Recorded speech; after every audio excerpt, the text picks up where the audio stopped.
Hi നമസ്കാരം സുഹൃത്തുക്കളെ. ഞാൻ ഇപ്പോൾ ഒരു വീഡിയോ ചെയ്യാൻ താല്പര്യപ്പെടുകയാണ്. എന്താണെന്ന് വെച്ചാൽ നമ്മുടെ രാജീവ് ചന്ദ്രശേഖരൻ്റെ ഭാഷയിൽ ഇരട്ടത്താപ്പ് എന്താണെന്ന് വ്യക്തമാക്കുന്ന ഒരു ചെറിയ വീഡിയോ ആണ് ഞാൻ ആദ്യം നിങ്ങളെ കാണിക്കാൻ പോകുന്നത്. അതിന് ശേഷം ഞാനൊരു വീഡിയോ നിങ്ങളെ വീണ്ടും കാണിക്കാം. അപ്പോൾ ഇരട്ടത്താപ്പിൻ്റെ ഗുണഭോക്താക്കൾ ആരൊക്കെയാണെന്നൊക്കെ നമുക്ക് സ്വയം മനസ്സിലാക്കാൻ പറ്റും. എന്താണ് ഇരട്ടത്താപ്പെന്ന് അറിയാത്ത ഒരു രാഷ്ട്രീയ പാർട്ടിയാണല്ലോ ഭാരതീയ ജനതാ പാർട്ടി എന്ന് പറയുന്ന ഇന്ത്യ ഭരിക്കുന്ന നമ്മുടെ പ്രധാനമന്ത്രി നരേന്ദ്രമോദിജിയുടെ പാർട്ടി. ഇരട്ടത്താപ്പോ അവർക്ക് മറ്റു കാര്യങ്ങളോ ഒന്നും അറിയത്തില്ല. അപ്പം നമുക്ക് അതിനെക്കുറിച്ചൊന്ന് ചെറിയ ഒരു വിശകലനം നടത്തേണ്ടി വരും എന്നുള്ളതാണ് ഇന്നത്തെ ഈ ഒരു ചെറിയ വീഡിയോയുടെ കണ്ടൻറ്റ് എന്ന് ഞാൻ ആദ്യമേ പറഞ്ഞുകൊള്ളട്ടെ. അപ്പം നമുക്ക് ആ ഒരു ചെറിയൊരു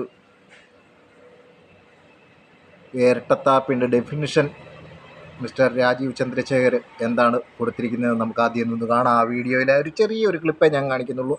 എല്ലാം അത് വലിച്ചു നീട്ടാൻ ഞാൻ ഉദ്ദേശിക്കുന്നില്ല. അതിൻ്റെ ബാക്കിയൊക്കെ ഉണ്ട്. അപ്പോൾ ഞാനത് കാണിക്കുകയാണ്. എനിക്ക് കിട്ടേണ്ടത് അതിനകത്ത് നിന്ന് ഞാൻ കണ്ടെടുത്തിട്ടുണ്ട്. അതുകൊണ്ട് അത് നിങ്ങളെ ഞാൻ അറിയിപ്പിക്കുകയാണ്. പിന്നീട് വേറൊരു വീഡിയോ ഞാൻ നിങ്ങളെ കാണിക്കും. ഈ മരിമോൻ എന്നുള്ള സംബോധനയ്ക്ക് തൊട്ട് പിന്നാലെ വന്ന ഒരു ചെറിയൊരു കേസ് കെട്ടാണ്. അത് ഞാൻ കാണിച്ചു തരാം. സംസ്ഥാനത്തിന് വേണ്ടി നരേന്ദ്രമോദി സർക്കാർ എന്തെല്ലാം ചെയ്തു എന്നൊരു ചോദ്യം ഉണ്ടെങ്കിൽ ഞാൻ അത് ഒരു 10 പേരിൽ ലിസ്റ്റ് തരാൻ തയ്യാറാണ്. ഈ ഇലക്ഷന്റെ മുമ്പ് നാടകം ചെയ്യുന്നത് ഞങ്ങളുടെ രീതിയല്ല. ഇരട്ടത്താപ്പ് എന്ന് പറഞ്ഞാൽ അതിന്റെ മറ്റൊരു പേരാണ് CPM. ഇരട്ടത്താപ്പാണ് നിങ്ങൾ കണ്ടെന്ന് തോന്നുന്നു. അപ്പോൾ എന്താണ് PM എന്ന് പറഞ്ഞു കഴിഞ്ഞാൽ ഇരട്ടത്താപ്പിൻ്റെ ഡെഫിനീഷനായിട്ട് നമ്മുടെ ഭാരതീയ ജനതാ പാർട്ടിയുടെ കേരള ഘടക അധ്യക്ഷന് മനസ്സിലായ ഒരു പൊസിഷനാണ് PM, അതായത് പ്രൈം മിനിസ്റ്റർ, അതായത് ഇരട്ടത്താപ്പിൻ്റെ തലവൻ. അദ്ദേഹത്തിൻ്റെ ഡെഫിനേഷനാണ്. ഞങ്ങളുടെ ആരുടെയുമല്ല. ഇവിടുത്തെ ഭാരതീയ ജനതാ പാർട്ടിയുടെ അണികളോ പ്രവർത്തകരോ നേതാക്കന്മാരോ ഞങ്ങളോട് പിന്നെ വിദ്വേഷം ഉണ്ടാകേണ്ട യാതൊരു കാര്യവുമില്ല. നിങ്ങളുടെ നേതാവ്, നിങ്ങളുടെ കേരള ഘടകത്തിൻ്റെ നേതാവ് ഒരു ചാനൽ ചർച്ചയിൽ നിന്ന് സംസാരിച്ചതാണ്. അപ്പോൾ ഇരട്ടത്താപ്പിനെ കുറിച്ച് ഞാൻ മറ്റൊരു വീഡിയോയുടെ ഇപ്പോൾ അതിൻ്റെ പുറകെ തന്നെ കാണിക്കുകയാണ്. ഇവിടുത്തെ ഇരട്ടത്താപ്പ് എന്താണെന്ന് പറഞ്ഞുതരാം. ഇവിടുത്തെ രാഷ്ട്രീയപരമായിട്ട് പറയുമ്പോൾ ഇവിടുത്തെ ജനാധിപത്യത്തിൽ കൂടി വന്ന ബഹുമാന്യ മുഹമ്മദ് റിയാസ്, അതായത് ഇവിടുത്തെ പൊതുമരാമത്ത് വകുപ്പ് മന്ത്രിയെ മരുമകൻ എന്ന സംബോധനയിൽ വിളിച്ച ഈ വ്യക്തിയെ നമ്മൾ ഏത് രീതിയിലുള്ള ഇരട്ടത്താപ്പിൻ്റെ ഡെഫിനിഷനിൽ കൊണ്ടുവരണമെന്ന് നിങ്ങൾ പൊതുജനങ്ങൾ തന്നെയാണ് അത് പറയേണ്ടത്. എനിക്ക് കമ്മ്യൂണിസ്റ്റ് പാർട്ടിയുമായിട്ട് യാതൊരു ബന്ധവും ഇല്ലാത്ത വ്യക്തിയാണ്. വീണ്ടും ഞാനത് കഴിഞ്ഞ വീഡിയോയിൽ ഞാൻ ഒരു വീഡിയോ ചെയ്തായിരുന്നു, മരുമോനാണോ മന്ത്രിയാണോ എന്ന്. കാരണം ഇവിടുത്തെ രാഷ്ട്രീയ സാഹചര്യത്തിൽ എനിക്കത് പറയേണ്ടി വരും. കാരണം ഇവിടുത്തെ നരേന്ദ്രമോദി എന്ന് പറയുന്നത് ഭാരതത്തിൻ്റെ പ്രധാനമന്ത്രിയാണ്. അതായത് BJPയുടെ മാത്രം പ്രധാനമന്ത്രി അല്ല എന്നാണ് എൻ്റെ ഒരു അറിവ്. അതും പ്രകാരമാണ് സുരേഷ് ഗോപി ഇവിടുത്തെ കേന്ദ്ര സഹമന്ത്രി ആയതുകൊണ്ട് അദ്ദേഹം നമ്മുടെ മന്ത്രിയാണ്. അതിനകത്തൊന്നും നമുക്ക് പിന്നെ ഈ കാര്യങ്ങളൊന്നും തെറ്റു പറയുന്നില്ല. പക്ഷേ നമ്മളെ വെല്ലുവിളിക്കാൻ വരുമ്പോഴാണ് നമ്മൾ ഇതിനൊക്കെ മറുപടിയായിട്ട് പറയേണ്ടി വരുന്നതും കാര്യങ്ങൾ വിശദീകരിക്കേണ്ടിയും വരുന്നത്. അപ്പം അധികാരപൂർവ്വം നിങ്ങൾക്കല്ല, പൊതുജനത്തിന് തന്നെയാണെന്നുള്ള മന്ത്രിയായാലും മുഖ്യമന്ത്രി ആയാലും പ്രധാനമന്ത്രി ആയാലും അത് മനസ്സിലാക്കുക എന്നുള്ളതാണ് മുഖ്യ ഘടകം. അപ്പം രാജീവ് ചന്ദ്രശേഖരൻ്റെ ഇത് PM എന്നാൽ ഇരട്ടത്താപ്പിൻ്റെ തലവൻ എന്നാണ് പറഞ്ഞിരിക്കുന്നത്. നിങ്ങൾ കേട്ട് കാണുമല്ലോ. അപ്പോൾ ഇരട്ടത്താപ്പിൻ്റെ തലവൻ PM. അപ്പം ഈ 2 ദിവസം ഇന്നലെയാണോ മിനിഞ്ഞാന്നോ റോഡ് ഉദ്ഘാടനം, അതും NH നാഷണൽ ഹൈവേ ഉദ്ഘാടനത്തിന് നരേന്ദ്രമോദി കൊച്ചിയിൽ വന്നപ്പോൾ പൊതുമരാമത്ത് വകുപ്പ് മന്ത്രിയെ വേണ്ട, പിന്നെ മുഖ്യമന്ത്രിയെ വിളിച്ചു കഴിഞ്ഞാൽ പ്രധാനമന്ത്രിയെ വന്നു കഴിഞ്ഞാൽ എല്ലാ മന്ത്രിമാരും ഇവിടെ വരും. അങ്ങനെയല്ല അതിൻ്റെ വ്യാഖ്യാനം. പ്രധാനമന്ത്രിയുടെ റോളേ ചെയ്യുന്നുള്ളൂ, മുഖ്യമന്ത്രിയുടെ റോൾ ചെയ്യും. ഈ മന്ത്രിസഭ എന്ന് പറയുന്നത് മുഖ്യമന്ത്രി മാത്രമല്ല, എത്ര മന്ത്രിമാരുണ്ടോ, എത്ര ആ മന്ത്രിമാരുടെയും വകുപ്പുകളുണ്ടോ, ആ വകുപ്പുകളെല്ലാം ചേർന്നാണ് ഒരു പ്രധാനമന്ത്രി ആയാലും ഒരു മുഖ്യമന്ത്രി ആയാലും. അതാദ്യം നീ ഈ വഴിയെ പോകുന്ന ആൾക്കാരെയൊക്കെ വിളിച്ച് ഒരു സംസ്ഥാനത്തിൻ്റെയൊക്കെ പ്രസിഡൻറ്റ് സെക്രട്ടറിയൊക്കെ ആക്കുമ്പോൾ ഇങ്ങനെയൊക്കെയുള്ള പ്രശ്നങ്ങളൊക്കെ ഉണ്ടാകുമെന്ന് ഈ രാഷ്ട്രീയ പാർട്ടി ആദ്യം ഒന്ന് മനസ്സിലാക്കുക. ഈ ഇലക്ഷൻ ആളെ നിർത്താൻ സ്വന്തം പാർട്ടിയിലെ അതായത് സിന്താവ വിളിച്ച് നടന്ന അല്ലെങ്കിൽ കൊടിതോരണങ്ങൾ കെട്ടിയ അണികളില്ലാത്ത ഒരു രാഷ്ട്രീയ പാർട്ടിയായിട്ടാണ് ഞങ്ങളെ സംബന്ധിച്ചിടത്തോളം കണ്ടുവരുന്നത് BJP എന്ന രാഷ്ട്രീയ പാർട്ടി. വർഷങ്ങളായിട്ട് പ്രവർത്തിച്ചു വരുന്ന അണികൾക്ക് ഇവിടെ സീറ്റില്ല. പിന്നെ അവരുടെ പ്രവർത്തനങ്ങൾക്ക് മുഖ്യധാരയിൽ അവർക്ക് കടന്നുകൂടാൻ പറ്റാത്ത ഒരവസ്ഥയുണ്ട്. സാബു M ജേക്കബിനെ പോണക്കുള്ള കോടീശ്വരന്മാർക്ക് സീറ്റ് കൊടുക്കുക, അല്ലെങ്കിൽ അവരെ പാർട്ടിയുടെ ഏറ്റവും ഉന്നത പദവികളിലൊക്കെ പ്രതിഷ്ഠിക്കുക. രാജീവ് ചന്ദ്രശേഖർ എന്ന് പറയുന്ന രാഷ്ട്രീയം എന്താണെന്ന് പോലും അറിയാത്ത വ്യക്തികളെ കാശിൻ്റെ ബലത്തിൽ നിർത്തി രാഷ്ട്രീയത്തിൻ്റെ തലപ്പത്തിരുന്ന് മറ്റുള്ള രാഷ്ട്രീയ പാർട്ടിയിലെ നിങ്ങളുടെയൊക്കെ രാഷ്ട്രീയ നേതാക്കന്മാർ മുറയുടെ തലപ്പത്ത് ഇരിക്കുക. ഇതൊക്കെയാണല്ലോ നിങ്ങളുടെയൊക്കെ ഏറ്റവും നല്ല ബെസ്റ്റ് ഉദാഹരണങ്ങൾ. അതുപോലെയാണല്ലോ ഒരു പഞ്ചായത്ത് മെമ്പറിനെ പോലും നിങ്ങൾക്ക് ഒരു IPSകാരെ പോണ, അതായത് രാഷ്ട്രം അവർക്കറിയാം എന്താണെന്ന്, രാഷ്ട്രീയം എന്താണെന്നറിയാത്ത രാഷ്ട്രീയ നേതാക്കന്മാരെയാണ് നിങ്ങളൊക്കെ കുടിയിരുത്തുന്നത് നിങ്ങളുടെയൊക്കെ തലപ്പത്തുകളിൽ. അതിന് ഒരുപാട് ഉദാഹരണങ്ങളൊക്കെ ഉണ്ട്. അതിൻ്റെ ഉദാഹരണമാണല്ലോ ശ്രീലേഖ IPS എന്നൊക്കെയുള്ള. കാരണം അവർക്ക് രാഷ്ട്രീയ പ്രവർത്തനം എന്താണെന്ന് പോലും അറിയാത്ത വ്യക്തികളാണ്. അവർക്ക് രാഷ്ട്രം എന്താണെന്ന് അവർക്ക് കൃത്യമായിട്ടറിയാം. അതിനകത്ത് നമുക്ക് പറയാനൊന്നുമില്ല. അവർ രാഷ്ട്രത്തിൻ്റെ സേവനം ചെയ്തവരാണ്, രാഷ്ട്രീയ സേവനങ്ങൾ ചെയ്തതാണ്. എന്നാൽ രാഷ്ട്രീയപരമായ കാര്യങ്ങളിൽ അവർക്ക് കൈകടത്താൻ യാതൊരു അറിവുമില്ലാത്തതാണ്. അവരിപ്പം ചെയ്യുന്ന ഒരു കൗൺസിലർ എന്ന് പോലും പറഞ്ഞു കഴിഞ്ഞാൽ എന്താണെന്ന് പോലും അവർക്ക് കൃത്യമായിട്ടുള്ള ഡെഫിനേഷൻ ഇപ്പോഴും ഇല്ല. അറിയാൻ മേലാത്ത ആൾക്കാരെയാണ് നിങ്ങൾ BJPക്കാർ ഏറ്റവും കൂടുതൽ പ്രൊമോട്ട് ചെയ്യുന്നത്.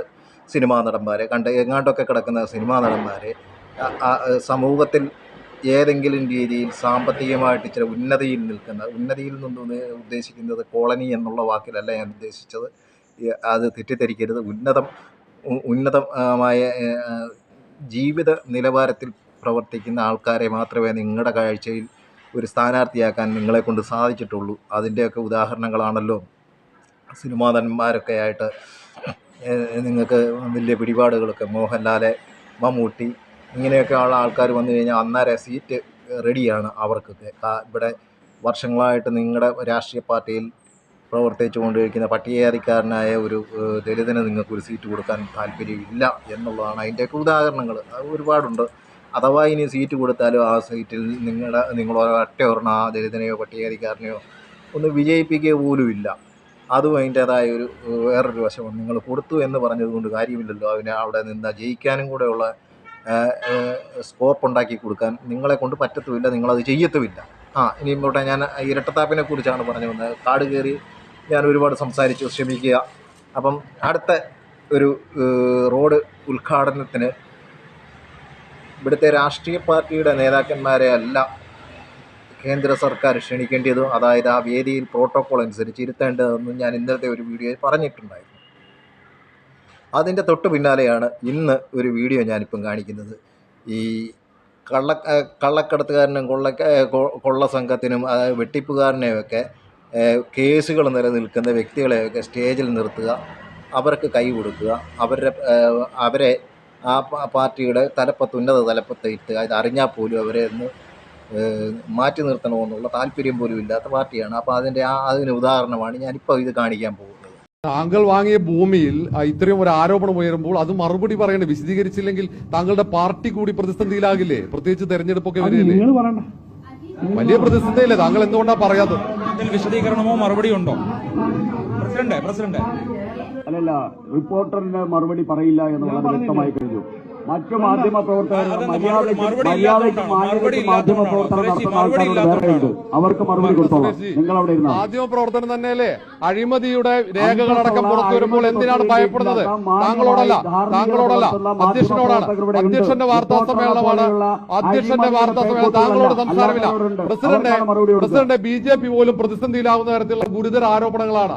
ലോകായുക്തയിൽ ഇപ്പോഴും പരാതി, അതിൽ തീർപ്പ് കൽപ്പിച്ചില്ല. എന്തുകൊണ്ടാണ് താങ്കൾ മറുപടി പറയാത്തത്?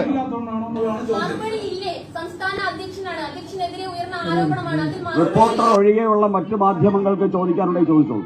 ഈ ആരോപണം കർണാടക നിയമസഭയിൽ ഉൾപ്പെടെ ഉയർന്നതാണ്. രാജീവ് ജി, എന്തുകൊണ്ടാണ് മറുപടി പറയാൻ ഭയക്കുന്നത്?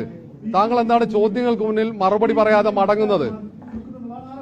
ഇങ്ങനെ എന്തിനാണ് ഭയപ്പെടുന്നത് താങ്കൾ ചോദ്യങ്ങളെ? 313 കോടി താങ്കൾ കട്ടെടുത്തെന്നാണോ? രാജീവ് ചന്ദ്രശേഖർ, താങ്കൾ ഈ പണം കട്ടെടുത്തോ? താങ്കൾ പണം കട്ടെടുത്തോ? ഏതാണ്ട് 313 കോടിയോളം കട്ടെടുത്തെന്ന് അഭിഭാഷകൻ ആരോപിക്കുന്നു. എന്താണ് മറുപടി? താങ്കൾക്ക് ഭയമാണോ? ചോദ്യങ്ങൾക്ക് മുന്നിൽ ഭയമാണോ താങ്കൾക്ക്? BJP സംസ്ഥാന അധ്യക്ഷനല്ലേ, എന്തിനാണ് ഭയപ്പെടുന്നത്? വലിയ തീവട്ടിക്കൊള്ളക്കാരുടെ കൂടെയാണ്. വീഡിയോ കണ്ടു കാണുമെന്ന് ഞാൻ പ്രതീക്ഷിക്കുന്നു. അപ്പോൾ എങ്ങനെയുണ്ട് നമ്മുടെ രാജീവ് ചന്ദ്രശേഖരൻ്റെ മരിമോൻ പ്രയോഗം? ഈ കാശ് എങ്ങനെ വന്നു, എവിടുന്ന് വന്നു എന്നൊക്കെ അതിൻ്റെ വിചാരണ നടത്തണമെന്ന് വരിക. അത് ഇച്ചിരി പുറകെ പോകണം. BPL എന്ന കമ്പനിയൊക്കെ നമ്മൾ അതിനെ ചിന്തിക്കേണ്ടി വരും. അദ്ദേഹത്തിൻ്റെ അമ്മായിയപ്പനെ നമ്മൾ ഓർക്കേണ്ടി വരും. സ്മരിക്കുന്ന ആ കൂട്ടത്തിൽ തന്നെ നമുക്ക് ആ മരിമോനെക്കുറിച്ചുള്ള ചിന്തകളൊക്കെ ഉണ്ടാകും. അപ്പോൾ ഈ മരിമോനാണ് ആ മറ്റേ ഒരു മരിമോൻ എന്ന് പറയുന്ന ഇവൻ വിശേഷിപ്പിച്ച ആ മരിമോനായ SFIയിലും മറ്റ് കമ്മ്യൂണിസ്റ്റ് പാർട്ടിയുടെ സംഘടനാ പ്രവർത്തനങ്ങൾ കൂടിയൊക്കെ അതായത് വന്ന്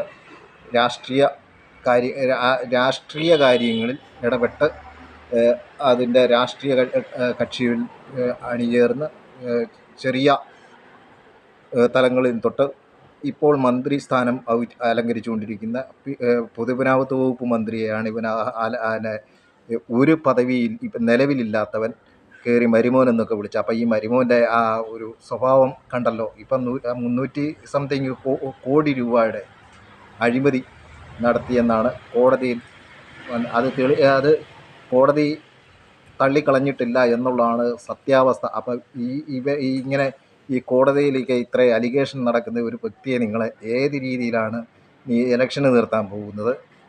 അപ്പം ഇതല്ലേ നിങ്ങളുടെ ഇരട്ടത്താപ്പ്? അപ്പോൾ യഥാർത്ഥത്തിൽ ഇരട്ടത്താപ്പിൻ്റെ ഡെഫിനിഷൻ അയാൾ പറഞ്ഞത് ഇപ്പോഴാണ് ഞങ്ങൾക്കൊക്കെ കത്തിയതും കരിഞ്ഞതുമൊക്കെ. അപ്പോൾ ആ ഒരു കാര്യത്തിൽ ഞങ്ങൾ ചന്ദ്രശേഖരനെ ബഹുമാനിക്കുന്നു. കാരണം ഇരട്ടത്താപ്പിൻ്റെ ഡെഫിനിഷനായ PM-ൽ ചെന്ന് നിൽക്കുന്നു എന്നുള്ളതാണ് ഇതിൻ്റെ ഉദാഹരണം. അപ്പം ഞാൻ ഈ ഉദാഹരണത്തോട് സഹിതം ഞാൻ ഈ വീഡിയോ ഇന്ന് വൈൻഡ് ചെയ്യുന്നു. നിങ്ങൾക്ക് നിങ്ങളുടെ അഭിപ്രായങ്ങൾ വേഗത്തിൽ രേഖപ്പെടുത്തുക. അടുത്തൊരു വീഡിയോ ആയിട്ട് നാളെ കാണാം. ബൈ.